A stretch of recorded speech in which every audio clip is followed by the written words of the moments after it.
출근길 뉴스를 종합해드립니다. 깊이 있는 뉴스 YTN FM 출발 새아침. 신율의 출발 새아침 3부 순서 시작합니다. 자, 비는 그쳤습니다. 그래서 오늘 날씨는 그렇게 덥진 않다고 하는데요. 어쨌든 지금 햇살이 약간 비칠 때도 있는 것 같습니다.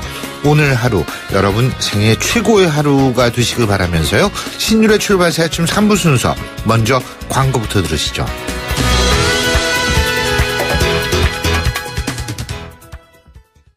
베이스 도루코 면도기 도루코 베이스 면도기 베이스 안전하고 부드러운 대한민국 면도기 안전하고 부드러운 면도 그 이상을 경험하세요.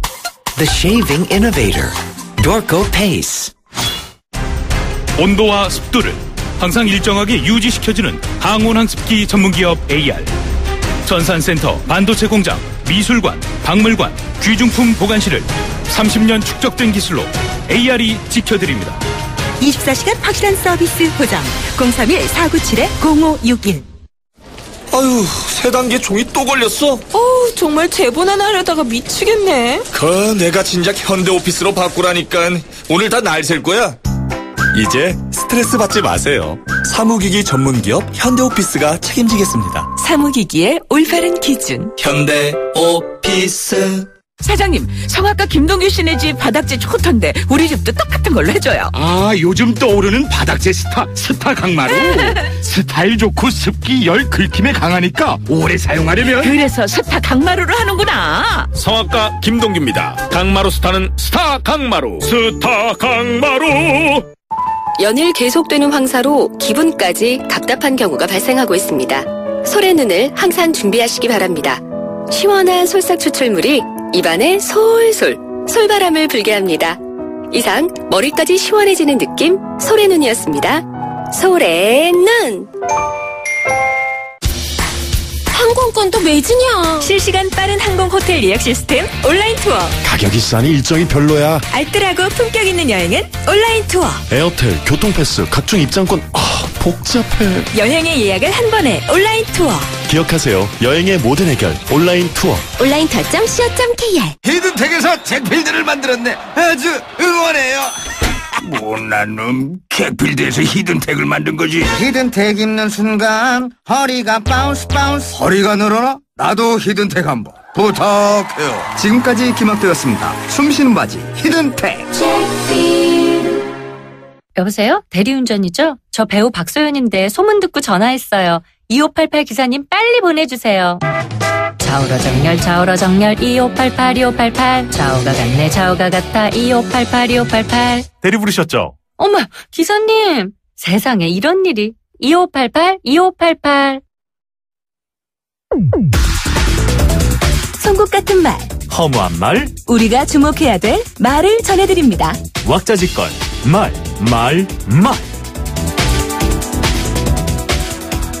신공한 발표 날짜 정해진 바 없다. 드릴 말씀이 없다.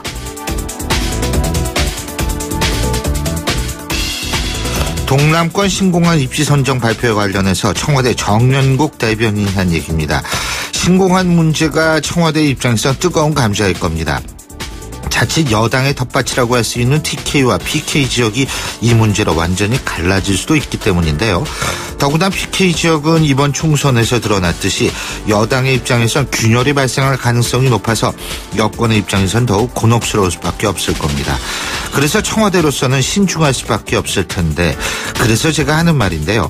혜택을 받는 지역에선 혐오 시설도 함께 유치하도록 강제하는 방안도 검토할 만하다는 생각입니다.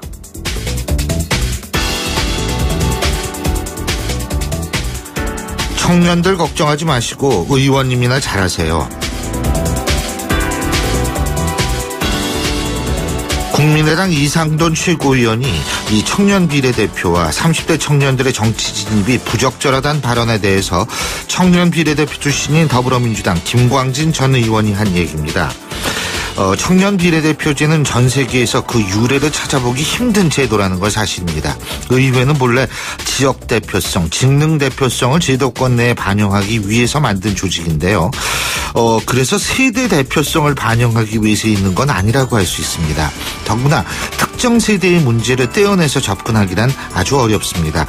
예를 들면은요, 청년 실업 문제의 피해자가 청년이라는 건 확실합니다만 그런 청년 실업 때문에 정년 이후에도 일을 해야 하는 부모들 역시 피해자라고 할 수 있고요. 등록금 문제도 마찬가지입니다. 등록금 때문에 알바해야 되는 젊은이들도 분명히 피해자지만 이런 젊은이들에게 등록금 일부라도 대야 하는 부모님들, 그리고 그걸 바라봐야 되는 부모님들도 피해자인 건 확실합니다. 그렇기 때문에 실제로 이 청년 비례대표라는 것은 우리나라만의 독특한 제도라고 할 수 있다는 얘기인데, 자, 100번 양보해서 세대 이익을 반영한다고 할 때 노인 빈곤 문제 심각하죠? 그렇다면 노인 비례대표도 만들어야 하는 거 아닐까요?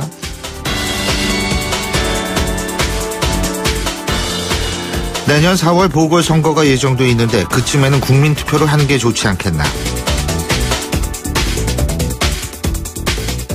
우윤근 국회 사무총장 내정자가 개헌 시기와 관련해서 한 얘기입니다.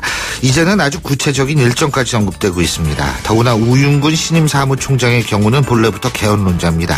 그래서 이번에는 개헌이 구체적으로 논의될 수도 있지 않나는 얘기가 나오는 거라 생각되는데요. 정치권의 개헌 논의에서 반드시 고려해야 할 대상 바로 국민입니다. 국민 여론 먼저 수렴해야 한다는 겁니다. 지금까지 왁자지껄 말말말이었습니다.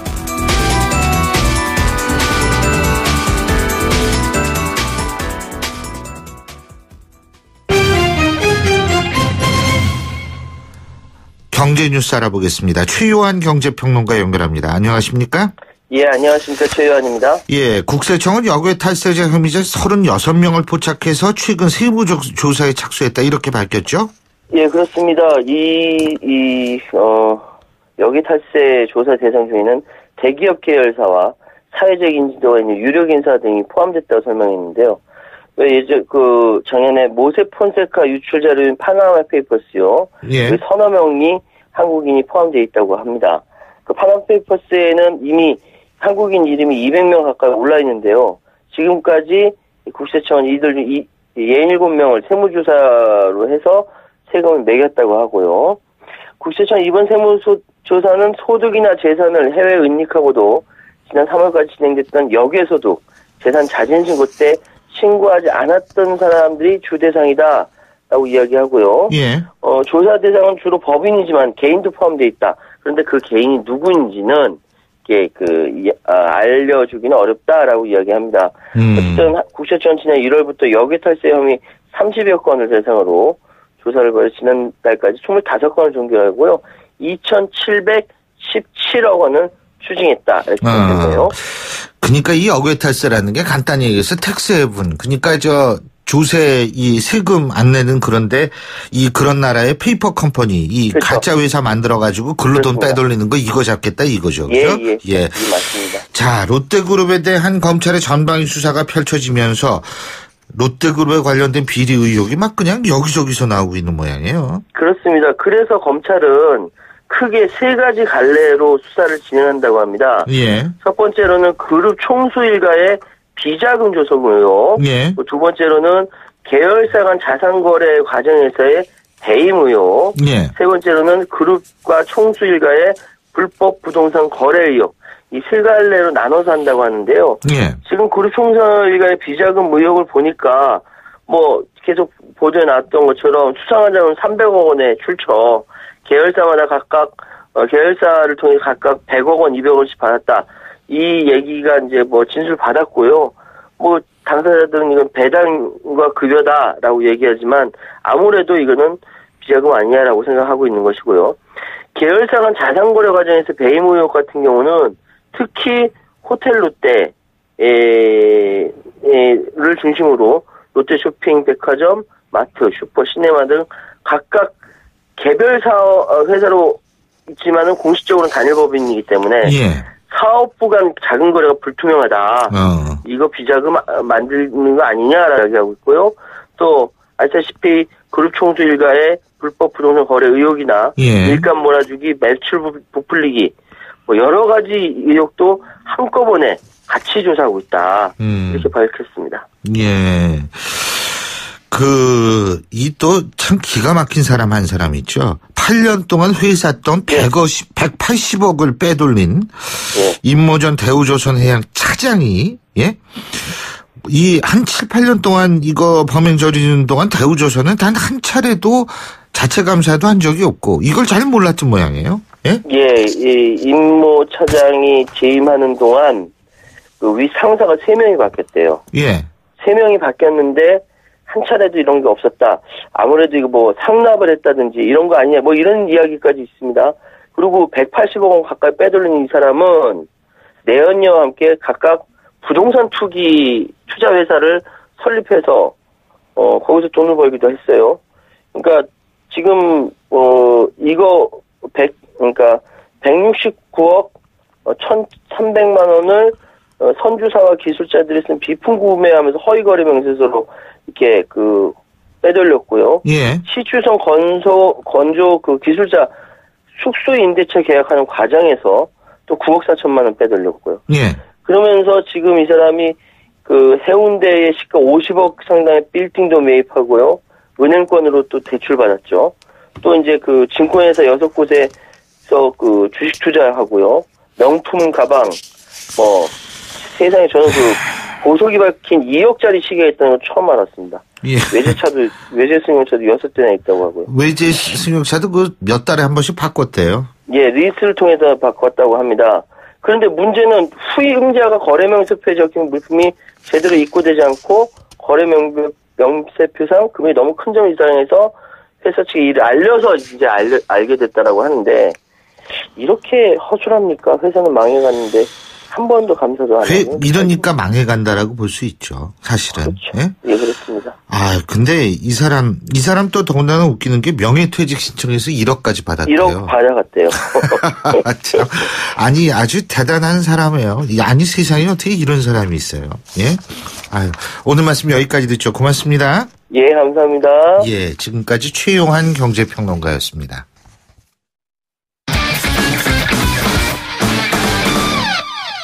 자, 이번엔 스포츠 소식 알아보겠습니다. 최동훈 스포츠 평론가 연결돼 있습니다. 안녕하십니까? 예, 안녕하세요. 뭐 국기원 하면은 세계 태권도의 심장이다 이런 얘기를 하는데 예. 어제 국기원에서 난리가 났던 모양이에요. 예, 그렇습니다. 참 안타깝습니다. 이 국기원이 어제 임시 이사회를 열고 새 이사장하고 이사를 선임하려고 했거든요. 예. 근데 이 태권도 원로들하고 태권도 시민단체입니다. 이 태권도 시민단체 저지로 이사회가 무산되는 일이 벌어졌습니다. 예. 이 이사회에 반대하는 측에서는 이사회 시작 1시간 전부터 이 국기원 정문에서 집회를 열었고요. 예. 이사회를 준비하는 이 국기원 직원들하고 심한 몸싸움을 벌였는데 이 과정에서 이 폭력과 욕설이 난무했고요.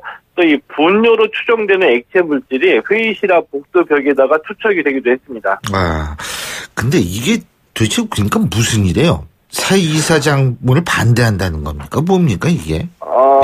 이게 그동안 이 새누리당의 대표적인 친박 의원이죠. 이 홍문종 의원이 그동안 이 국기원의 이사장을 맡아왔었거든요. 예. 근데 오늘로 임기가 만료가 되는 겁니다. 예. 그래서 이 국기원의 새 이사장하고 이사를 선임하기 위해서 어제 이사회를 개최를 한 건데, 이 이사회 개최에 반대하는 측에서는 홍문종 이사장이 그만두면서 자신의 측근들을 이사장과 새 이사로 선임하려고 한다는 그런 주장입니다. 네, 그러면서 결국에는 이 물러난 뒤에도 측근을 통해서 국기원을 계속 장악하려고 한다. 이렇게 주장을 하고 있는 거거든요. 예. 국기원은 이사회 개최를 방해한 사람들에 대해서 이 법적 조치를 검토를 하고 있습니다. 예. 자, 그리고 말이에요. 어제 프로야구에서는 두산 니퍼트 선수가 시즌 9승으로 다승 단독 선두에 올랐죠. 예. 예. 근데 니퍼트 선수가 잘하긴 잘해요. 두산도 물론 선두지만. 예. 예, 그렇죠. 예. 이 두산이 어제 기아를 7대4로 이기고 2위 NC와의 승차를 4경기 반으로 벌렸습니다. 예. 이제 두산도 잘 나가고 니퍼트 선수도 잘 나가는데요. 니퍼트 선수가 어제 6이닝 3실점으로 호투했거든요. 그런데 어제 6이닝 3실점이면은 이 퀄리티 스타트가 잘 던졌다고도 볼 수도 있습니다. 그런데 어제 같은 경우에는 좀 내용을 뜯어보면 이 니퍼트 선수가 홈런 3개나 얻어맞았거든요. 그러니까 행운도 작용을 했다라고 볼 수가 있겠고요. 네. 이 두산이 1대2로 뒤지다가 6회에 안타 5개를 집중해서 4점을 뽑아내고 이 경기를 뒤집었는데 니포티 선수가 한 경기에서 홈런 3개를 허용한 것은 보기 드문 일입니다. 예, 그리고 다른 경기에서는 SK가 모처럼 타선이 터지면서 삼성을 13대3으로 이겼고요. 예. 롯데도 넥센을 11대6으로 이겼는데 이 나머지 두 경기는 비로 인해서 취소됐습니다. 예. 그리고 어제 강정호 선수 말이에요. 홈런 1개 추가했죠. 그죠? 예, 그렇습니다. 예.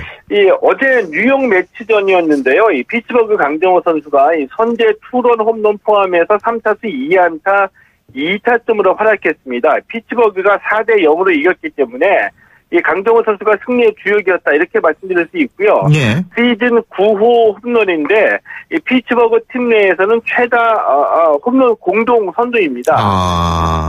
강정호 선수 오늘 뉴욕 매치전에서 4번 타자 3루수로 선발 출전했거든요. 예. 현재 이 경기가 진행 중에 있는데 예. 1회 현재 0대0으로 맞서고 있고요. 예. 시애틀의 이대호 선수와 볼티모어 김현수 선수도 오늘 다 선발로 출전했습니다. 예. 경기가 모두 진행 중인데 시애틀과 템파베이 경기는 1회 현재 0대0이고요. 그리고 이 볼티모어와 보스턴의 경기도 1회 0대0으로 경기가 시작이 됐습니다. 그렇군요. 아니 그리고 말이에요. 여자농구에선 특별 기화를 위해서 문서를 위조한 사건이 발생했다고 그러죠. 최실희 선수 말이에요.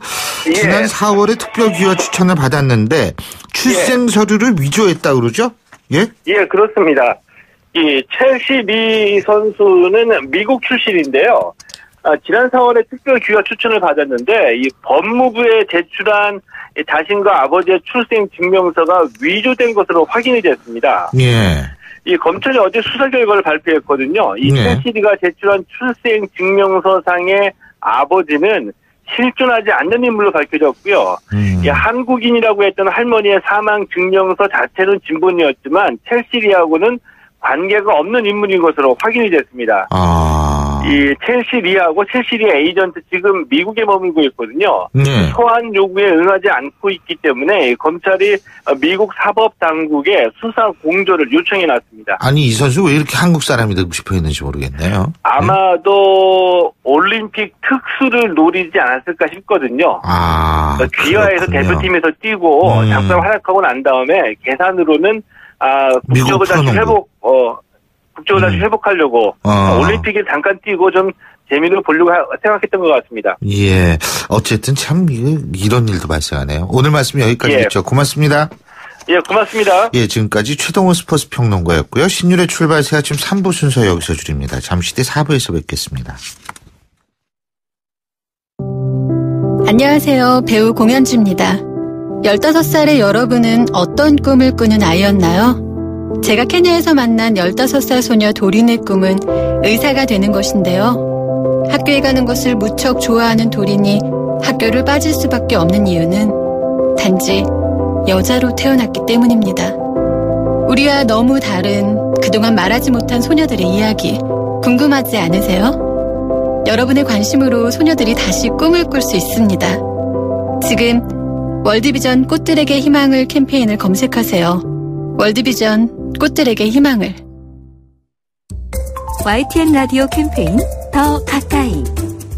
안녕하세요. 요리연구가 홍신혜입니다. 우리나라에서 음식물 쓰레기를 처리하는 비용이 연간 4천억 원이 넘는다고 합니다. 냉장고에 음식을 오래 보관할 수 있다면 음식물 쓰레기도 덜 생기겠죠. 손쉽게 음식 보관하는 방법을 알려드릴게요. 과일은 씻지 않고 보관하는 것이 훨씬 싱싱함이 오래 가고요. 고기는 한 끼 분량씩 나눠서 구입일자, 고기 부위 메모를 해놓으시면 되고요. 무르기 쉬운 채소는 세워서 보관하면 훨씬 오래 보관할 수 있습니다. 무엇보다 중요한 건 식재료를 계획적으로 구입하는 습관을 들여서 처음부터 아예 음식물 쓰레기를 안 만드는 거겠죠. 환경사랑은 저 가까이, 음식물 쓰레기는 저 멀리. 음식물 쓰레기 줄이는 습관을 길러보세요. YTN 라디오 캠페인 더 가까이. 한국환경공단과 함께합니다. 골프 장갑도 지맥스. 지맥스. 생산 장갑도 지맥스. 지맥스. 헬스 장갑도 G맥스. 가죽 장갑도 G맥스. 장갑하면 G맥스. 대한민국 우리 장갑 G맥스. 30년 한길 범양 글러브가 만듭니다. 글러브 맥스 G맥스. 날카로운 분석, 내일을 보는 시선. 신율의 출발 새 아침. 신율의 출발 새 아침 4부 순서, 먼저 광고부터 들으시죠. 마침내 현대건설이 동탄 이신도시에 옵니다. 1479세대 대단지 힐스테이트가 동탄 이신도시에 처음 옵니다. 자연 속 IoT 첨단 생활, 동탄 첫 번째 힐스테이트. 힐스테이트가 동탄을 한 단계 더 높입니다. 힐스테이트 동탄 6월 분양 예정. 문의 1877-5510 현대건설. 평생 사랑하겠습니까? 네! 시작하는 그 마음 그대로 행복할 수 있도록 시작했던 그 마음 그대로 시흥은계 미사강변 고향 향동에서 짓습니다. 6월 호반의 변치 않는 첫 마음을 만나세요. 지은이 호반건설. 당신이 변했습니다. 식물도 컬러에 따라 영양소가 다르고 건강기능식품에도 차이가 있다는 걸 압니다. 그런 당신을 위해 뉴트리라이트는 식물 영양소를 통한 최적의 건강을 연구합니다. 철학은 지키고 과학은 나아갑니다. 뉴트리라이트. 건강기능식품 광고입니다. 메르세데스 벤츠 공식 딜러 KCC 오토 영등포 전시장 그랜드 오픈. 5월 초 강서, 목동, 강북, 제주에 이어 이제 가까운 영등포에서도 메르세데스 벤츠를 만나보실 수 있습니다. 메르세데스 벤츠를 만나는 새로운 선택. 메르세데스 벤츠 공식 딜러 KCC 오토. 사람들이 이 곡을 경청하자 작곡가가 말했습니다. 그냥 떠들고 노세요. 이 음악은 집중해서 들으면 안 됩니다. 여러분도 그저 흘려 들으시기 바랍니다. 에릭 사티의 짐노패디 1번입니다. 대한항공 파리 주출해 A380 운항. Korean Air. 지난 10년간 저 보아의 V라인을 책임져준 옥수수 수염차. 10년 동안 저에겐 넘버원이었어요.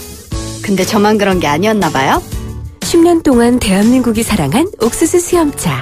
영원한 넘버원이 되는 그날까지. 영원히 V라인 광동 옥수수 수염차. 햇볕 잘 통하고 바람 잘 통하고 서울과 바로 통하는 좋은 집이 군포에 옵니다. 자연과 통하는 테라스와 5베이 혁신 설계로 군포에서 좋은 집으로 통하는 아파트. 군포 송정지구 금강 펜테리움 센트럴파크 2차 1899-3588 금강주택 7월 오픈 예정. 8시 33분 02초 지나고 있습니다. 교통 상황 알아볼까요? 김지영 캐스터. 네, 출발 새 아침 교통정보입니다. 확실히 오늘 출근길은 비교적 여유가 있습니다. 다만 동부가선도로 도심 쪽으로 가는 길 조금 전에 사고가 발생을 했는데요. 창동교 목관 지점 2차로에서 추돌 사고가 발생하면서 이 부근에서 정체가 되고 있고 이후로도 중랑교 부근 다시 군자교부터 성동교까지 밀립니다. 의정부 쪽으로 가는 길도 녹천교부터 노원교 지날 때까지 짧은 구간이지만 속도가 떨어집니다. 전 시간에 비해서 교통량 조금 늘어난 곳이라고 한다면 북부간선도로 외곽 쪽 상황입니다. 원릉에서 신내까지 주춤하고 있고요. 도심 쪽으로도 묵동에서 하월고까지 서행으로 이동을 합니다. 강변북로는 구리 쪽으로 가양대교부터 양화대교까지 시속 30km 미만 정체가 되고 있는데 그 이후로는 원효대교부터 동작대교까지 짧은 구간에서만 주춤하고 있고 올림픽대로 역시 하남 쪽으로 가는 길 가양대교 부근 다시 한강대교 부근 이후로도 한남대교 부근에서만 잠깐 밀립니다. 공항 쪽으로는 천호대교부터 성수대교, 다시 한남대교부터 반포대교까지 차량 밀리는데요. 강변북로의 경우는 청담대교 부근과 한남대교 부근에서만 밀립니다. 출발 새 아침 교통정보였습니다. 신율의 출발 새 아침 오늘 순서 시작합니다. 오늘 아침 당신이 듣고 싶은 뉴스 94.5MHz YTN 뉴스 FM 신율의 출발 새 아침.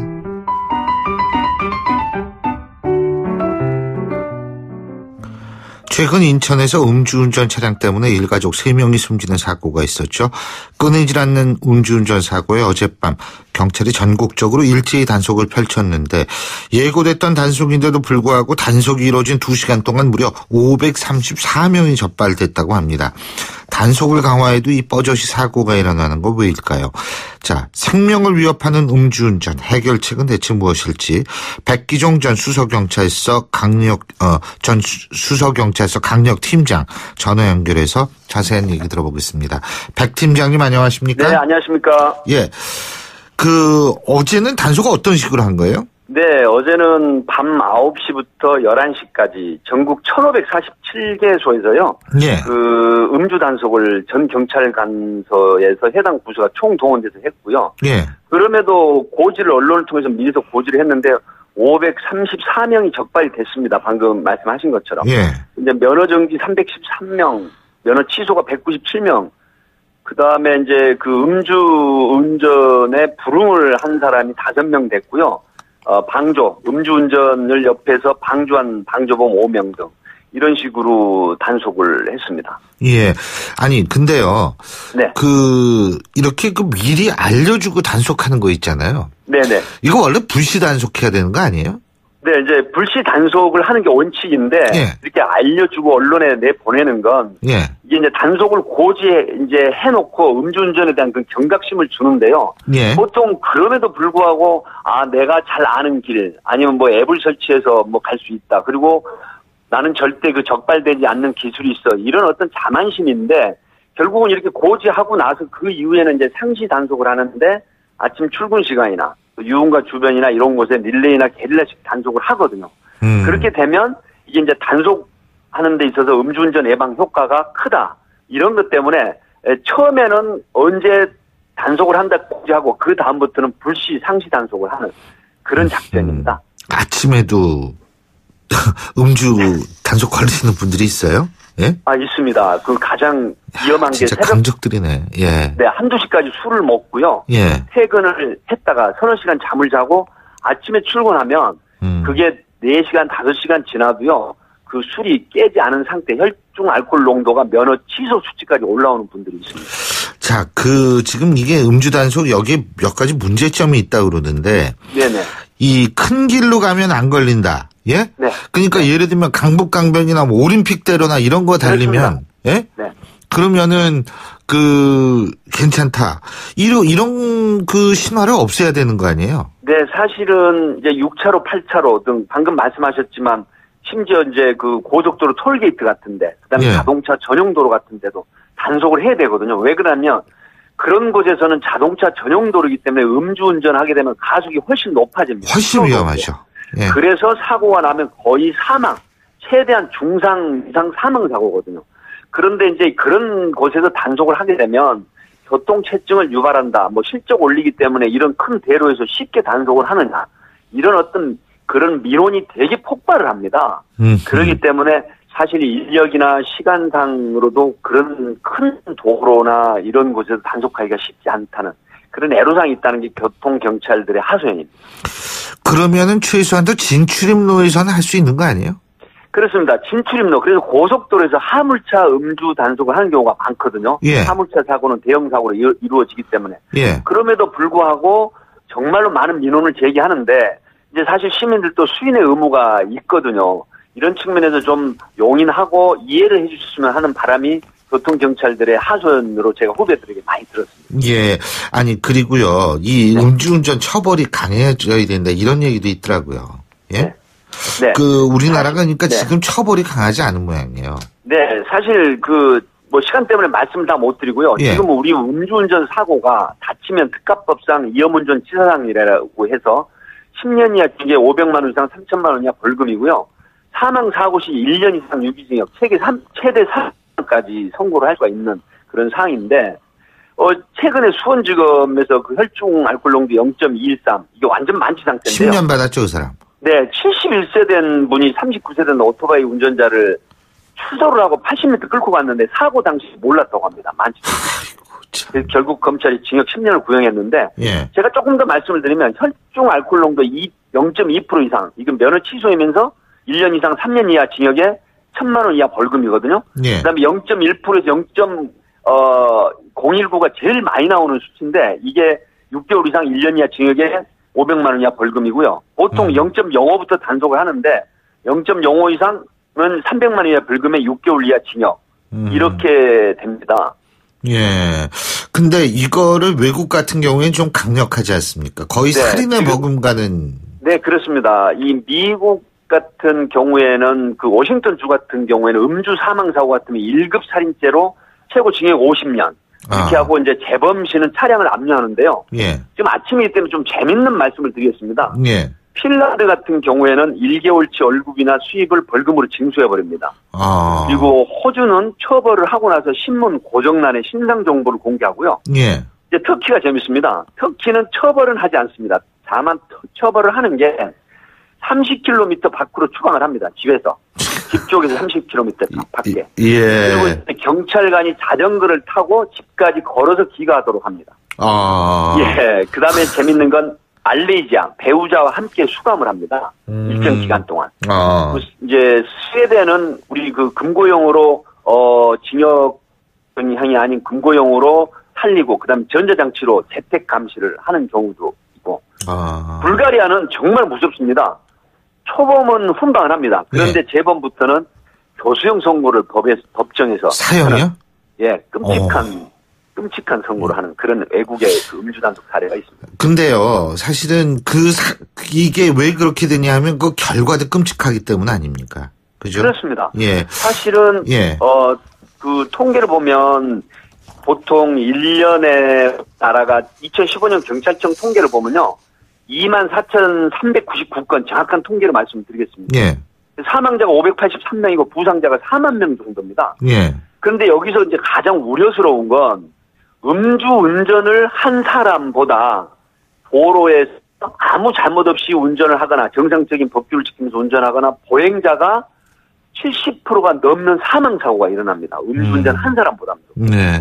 이게 가장 우려할 거기 때문에 음주운전은 살인 사건에 준한 그런 인식을 가져야 될 것 같습니다. 그래서 처벌을 일단 강화해야 돼가지고 강화해서 이게 일벌백계를 한번 보여줘야 돼요. 예. 네, 그렇습니다. 예. 잘 알겠습니다. 오늘 말씀 여기까지 듣죠. 고맙습니다. 네, 감사합니다. 네.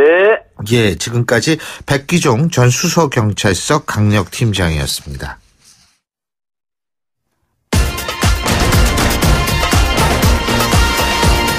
여러분이 지금 듣고 계신 주파수는 FM 94.5MHz입니다.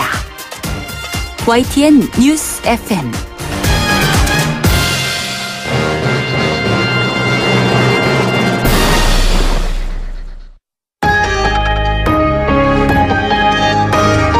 위기의 한국 경제. 하지만 해법은 있습니다. 우리 경제에 또 다른 도약을 준비하는 코너. 출발 새 아침 경제 빅 이슈.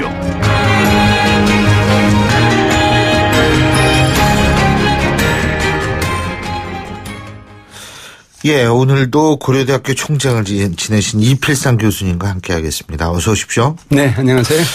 미국이 오늘 새벽에 기준금리 동결을 결정을 했죠. 근데 뭐 이게 올리기는 올릴 것이다. 이 전제를 깔고서 동결을 한 거 아닙니까? 그죠? 네네. 우리는 기준금리 인하했고요. 어떻게 잘한 결정이라고 보십니까? 지난주 이 시간에 국제금융시장 불안 때문에 한국은행이 금리를 내리는 것이 쉽지 않을 것이다 이렇게 제가 말씀을 드린 적이 있었는데요. 한국은행이 전격적으로 금리를 내렸습니다. 미국 금리만 보면은 올바른 판단이라고 볼 수가 있는데요. 정말 큰 것을 못 본 것 같습니다. 뭐냐면요. 지금 미국 금리 인상보다 더 큰 문제가 영국의 유럽연합 탈퇴입니다. 브렉시트요. 예. 만약에 그 영국 유럽연합을 탈퇴한다면 이것은 국제금융시장의 핵폭탄이다 이렇게 볼 수밖에 없거든요. 그래서 국제금융시장에 아마 요동칠 겁니다. 그렇게 되면은 우리나라 금융시장은 외국 자본의 쓰나미 현상이 나타날 수가 있거든요. 그런데 이런 상태에서 덜컥 한국은행이 금리부터 내려놓으니까 그 쓰나미를 미리 불러들이는 그런 어떤 손짓이었다는 것이죠. 그래서 이게 좀 불안하다 하는 생각이 들고요. 또 한국은행의 판단에 또 조금 의문이 가는 것이 구조조정을 하면 경기가 불안하다. 그러니까 선제적으로 대응하는 것이다. 이렇게 이제 설명을 했는데요. 그래도 설득력이 조금 부족합니다. 구조조정을 하면은 경기가 침체하는 것은 사실입니다. 그렇지만은 지금 정부가 추진하고 있는 구조조정은 그 조선과 해운산업에 대해서 구조조정이라기보다는 자금 지원의 성격이 강합니다. 그러니까 자구 노력 한 10조 원 규모로 해라. 그러면 12조 원 정도의 자금 지원을 해주겠다 이런 내용이거든요. 그래서 조정 정책을 펴면은 오히려 그 조선이나 해운 같은 경우에는 그냥 놔두는 것보다 더 이제 경기가 안정될 수도 있다는 것이거든요. 그러니까 이제 이런 것 때문에 금리를 내린다는 것이 명분이 좀 약했다는 것이죠. 그래서 국내 상황을 좀 잘 지켜보고 금리를 결정해서 좀 채워왔었겠다 하는 그런 생각이 좀 듭니다. 근데 경기 회복엔 도움이 돼요, 진짜? 포장이 안 됩니다. 금리를 내렸을 때 경기가 회복하려면 이제 두 가지가 살아나야 되는데요. 예. 하나는 기업 투자입니다. 금리가 싸다. 그러니까 싼 자금 빌려서 투자해보자. 이런 어떤 분위기가 나타나야 되거든요. 근데 우리나라는 지금 투자를 할 곳이 없다는 거예요. 특히 대기업들도 지금 투자할 곳이 없으니까 예. 현금을 많이 쌓아놓고 있거든요. 또 하나는 가계 소비가 늘어나야 되는데 금리가 싸다. 그러니까 저축하는 거 대신에 소비를 하자. 그리고 돈 필요하면은 은행에서 구워 쓰자. 이런 어떤 분위기가 나타나야 되는데 지금 가장 큰 걸림돌이 가계부채거든요. 가계부채가 1230조 원이나 되니까 아예 소비를 할 마음을 못 먹는다는 겁니다. 예. 그러니까 지금 상태에서 금리를 인하해봤자 기업 투자나 이제 가계 소비가 별로 늘어날 가능성이 없다는 것인데요. 예. 만약에 이 기업 투자나 이제 가계 소비가 늘어난다고 한다면은 벌써 늘어났어야 한다는 겁니다. 예. 최근한 경제점 들어섰을 때 그때 기준금리를 4번이나 인하했거든요.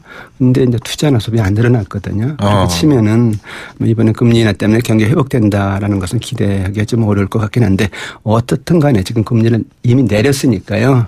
그 구조조정 올바르게 하고 경기에 어떤 새로운 희망을 불어넣어서 투자나 어떤 소비가 빨리 늘어나게끔 이렇게 이제 촉진을 해야 되겠죠. 아니 근데 가계부채 말씀하셨는데 금리 인하되면 가계부채는 더 늘 거 아니에요? 늘 수밖에 없는데요. 우선 가장 큰 문제가 주택담보대출이 늘어나는 겁니다. 금리가 싸니까 너도 나도 집 사겠다 이렇게 이제 나오는 사람들이 많은데 뭐 어떻게 보면 좋은 현상이라고 볼 수도 있습니다. 근데 중요한 것은 지금 그 금리가 내리니까 투기 열풍이 불고 있다는 겁니다. 서울 강남 지역 자유건축 아파트 같은 경우 보면요. 요즘 그 아파트 가격이 자고 일어나면 하루에 1,000만 원씩 오른다는 거예요. 비정상이죠. 그러니까요. 근데 지금 문제는 우리나라가 지금 부동산 투기 무풍지대처럼 됐다는 얘기인데 정부가 경기를 이제 활성화시킨다고 하면서 부동산 규제를 다 풀었어요. 예. 전매 제한도 완화했고요. 재건축 초과이익 환수제도 유예했고요. 분양가 상한제도 폐지했거든요. 이런 상태에서 금리를 내리니까 이제 부유층 중심으로 해서 투기 열풍이 지금 고조되고 있는 것이거든요. 그렇게 된다면 가계부채만 늘고 만국병인 이제 부동산 투기만 가열될 수 있다는 것이 이제 우려고요. 또 하나는 금리를 내리니까 생계형 가계부채가 는다는 겁니다. 지금 경기가 너무 나쁘다 보니까 실업자라든가 영세 자영업자라든가 저소득층이 생활비가 없다, 전월세 자금이 없다, 교육비가 없다, 당장 이자 상환해야 되는데 돈이 없다. 그러니까 자꾸 이제 급전을 빌려 쓰는데 지금 은행들은 가계부채 넣으니까 안 되겠다. 오히려 대출 심사를 강화하자 해서 자꾸 이제 자격을 까다롭게 따지거든요. 그러니까 이 서민들이 갈 곳이 없으니까 제2금융권을 가요. 대부업체 같은데. 그래서 이제 비싼 금리로 지금 이렇게 생계형 부채를 자꾸 쓰고 있는데 가계부채가 느는 것도 느는 거지만 이렇게 서민들 중심으로 해서 악성 부채가 늘고 있으니까 이게 금리 인하의 또 다른 큰 부작용이다 이렇게 봐야 되겠죠. 근데 지금 금리 인하 또한 부동산 아까 지금 잠깐 말씀하셨지만 증권 같은 경우에도 원래 올라야 되는 거 아니에요? 금리 인하가 되면? 그러면요. 이제 금리를 내리면 투자가 살아날 거다. 소비도 살아날 거다. 경기 회복된다. 그럼 당연히 증권시장이 뛰어야 돼요. 근데 지난주 목요일 낸 기준금리를 1.5%에서 1.25%로 내렸는데 그날 주가는요. 2027포인트에서 오히려 3포인트 내렸습니다. 그러니까 금리가 이미 너무 낮은 상태고 더 내려야 큰 의미가 없다. 이렇게 이제 시장에서는 해석을 했다. 이렇게 볼 수가 있거든요. 근데 문제는 그 이후에 이건 영국의 유럽연합 탈퇴 가능성이 높다. 뭐 이렇게 나오니까 주가가 아주 급락을 했습니다. 어제는 이제 1700선까지 무너졌는데요. 이런 현상을 블랙스완 공포라고 그러거든요. 흑조.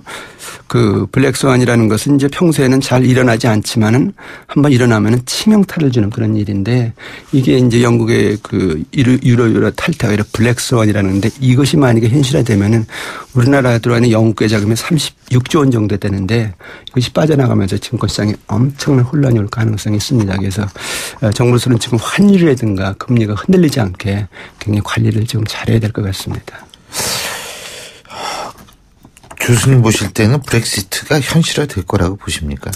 지금 여론조사는 뭐 탈퇴 찬성이 55% 정도 되고 탈퇴 반대가 45% 정도 되는데 막상 선거일에 영국 국민들이 좀 자중을 해서 야 이거 탈퇴하면 유럽 연합이 무너질 수 있고 세계 경제에 엄청난 혼란이 올 수 있고 그러면 영국 경제도 손해다 이런 어떤 판단에서 이것이 이제 그대로 잔류가 결정이 되면 좋은데 지금 이제 투표라는 것이 감정적인 요인이 상당히 작용하기 때문에 예측 불허입니다. 그래서 지금 어떤 여론조사는 탈퇴가 우세합니다. 다음 주죠? 다음 주 23일이니까 오늘이 다음 주 목요일이네요. 그렇습니다. 네? 근데 이제 영국하고 우리하고 8시간 정도 차이가 나니까. 예. 아이고 참. 근데 참 조선하고 해운에 대한 정부 구조조정 방안은 어떻게 잘 추진될까요? 일단 아까 말씀드린 대로 이것이 이제 자금 지원의 성격을 띠기 때문에 그 회사들이 자구 계획만 잘 이행하면은 뭐 신속하게 추진될 가능성이 있습니다.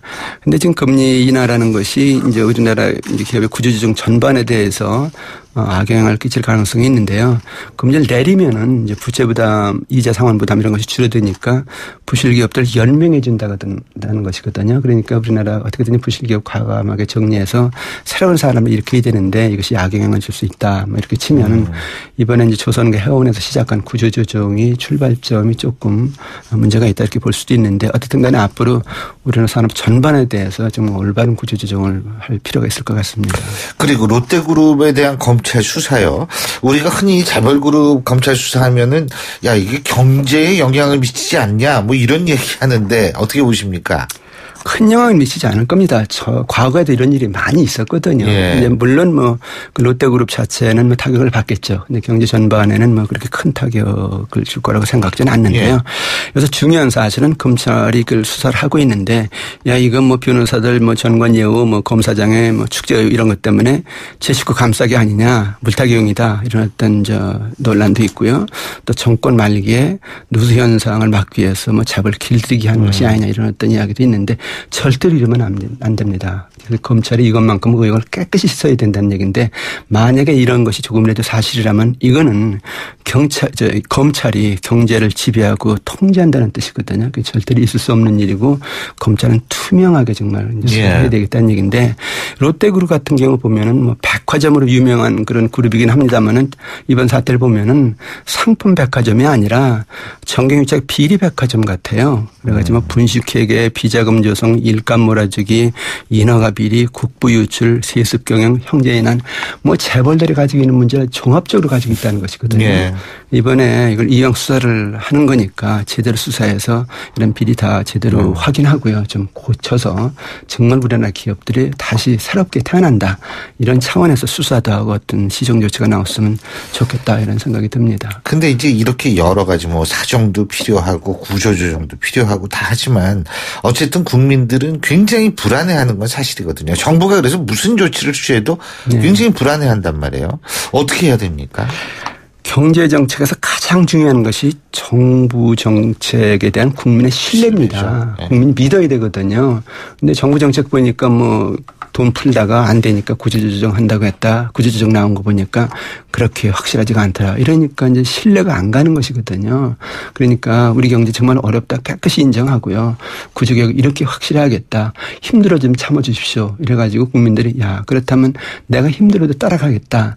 그런 어떤 이제 여건이 형성돼야 되는데 정부는 자꾸 어떻게든지 그냥 넘기려고만 하는 그런 어떤 자세를 보이니까 국민들이 믿질 않아서 그렇습니다. 그래서 어쨌든 간에 제대로 해서 좀 국민들이 믿고 따라가게 해야 금리를 인하해도 그렇고 구조조정을 해도 그렇고 개혁을 해도 그렇고 수사를 해도 그렇고 그 효과가 있고 경제를 제대로 바꾸는 건데 신뢰 기반이 지금 제대로 형성이 안 되니까 문제다. 그런 면에서 보면은 정부로서는 신뢰를 회복하기 위해서 잘못한 거 인정하고요. 앞으로 이렇게 하겠다. 국민의 여론 듣겠다. 소통하면서 신뢰를 쌓는 것이 지금 가장 시급한 일이 아닌가. 박근혜 대통령이 송구스럽다고 그러지 않았습니까? 국민 여러분께. 예, 그거에 대해서 국민들이 그래 앞에 좀 소통을 했으면 좋겠다 그런 바람은 가지고 있는데 정말 소통을 잘할 것이냐에 대해서는 아직 확실한 그렇죠. 상황이 안 되라고 알겠습니다. 아유, 진짜 이 경제가 언제 좋아질지 모르겠습니다. 이 브렉시트 이거 참 큰일이네요. 네. 예. 다음 주 목요일인데 교수님 나오시는 날이네요. 근데 그 시차가 있기 때문에 그때는 아직 안 했을 겁니다. 예. 오늘 말씀 여기까지 듣죠. 고맙습니다. 네, 감사합니다. 예, 지금까지 고려대학교 총장을 지내신 이필상 교수님과 함께 했고요. 신율의 출발 새 아침 오늘 순서는 여기서 모두 줄이겠습니다. 저는 내일 아침 7시 15분에 다시 오겠습니다. 신율이었습니다. 고맙습니다.